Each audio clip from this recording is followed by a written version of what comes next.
Hello, happy learners. How are you today? I hope you're fine.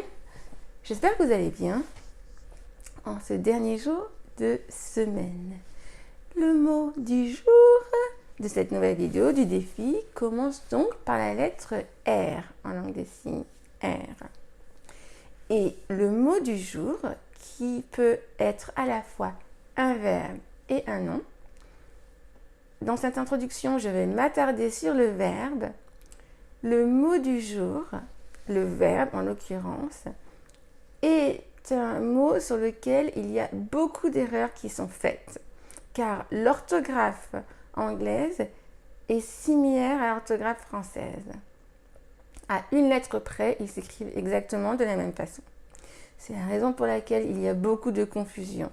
Vous êtes beaucoup à faire l'erreur. Alors, après cette vidéo, vous ne la ferez plus, donc soyez bien à l'écoute. Le mot en question, qui peut être donc un verbe ou un nom, c'est le mot rest. En l'occurrence, le verbe to rest. To rest, malgré sa similitude orthographique avec le français, malgré le fait qu'il s'écrit pareil, à l'exception du E final, to rest ne signifie pas rester. To rest signifie se reposer. En ce dernier jour de semaine, ça tombe très bien puisque il y a le week-end qui pointe le bout de son nez. Donc, j'espère que vous pourrez vous reposer. To rest signifie se reposer. Rester se dit en anglais to stay. Donc, vous voyez, ça n'a rien à voir. To stay, rester. To rest, se reposer. Donc voilà une bonne chose d'éclaircie. Donc, to rest signifie se reposer. Par exemple, if you're tired, we can stop and rest for a while. Si tu es fatigué, nous pouvons nous arrêter et nous reposer pendant un petit moment. D'accord? Donc, to rest signifie se reposer. Comme je vous l'ai dit, ça peut également être un nom. En tant que verbe, je viens de vous donner la signification principale, se reposer.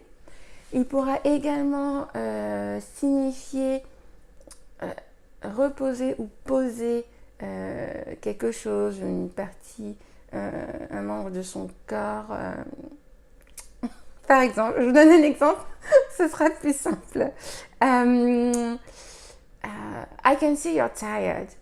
You can rest your head on my shoulder. Je vois que tu es fatigué. Tu peux poser ta tête sur mon épaule. You can rest your head on my shoulder. D'accord? Donc là, il signifie poser.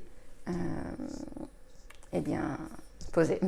Donc, to rest, signification principale, se reposer, mais il peut également signifier poser, reposer ou poser, comme avec l'exemple de pose ta tête sur mon épaule.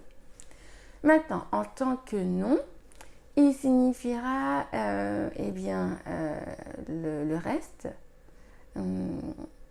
Par exemple, he will stay like that for the rest of his life.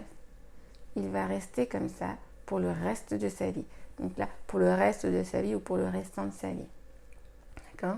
Sinon, il peut également signifier tout simplement le reste. Donc voilà ce que je pouvais vous dire concernant le mot rest, qui est principalement un verbe, mais aussi un nom. Donc voilà pour les principales significations. To rest égale se reposer et non pas rester. Rester se dit to stay. To rest pourra également dire reposer ou poser, par exemple poser sa tête sur l'épaule de quelqu'un. Et puis en tant que nom, bien il signifie tout simplement le reste. Cela dit, si vous voulez dire qu'il reste quelque chose, par exemple, il reste 2 pommes dans le frigo, Oui, il faut que j'aille faire les courses. Il reste 2 pommes dans le frigo. J'ai fait un podcast sur cela, vous expliquant comment dire il reste quelque chose, parce que c'est très particulier en anglais. Dans la description, sous la vidéo, je vous mettrai le lien de l'article vous redirigeant vers le podcast pour que vous puissiez écouter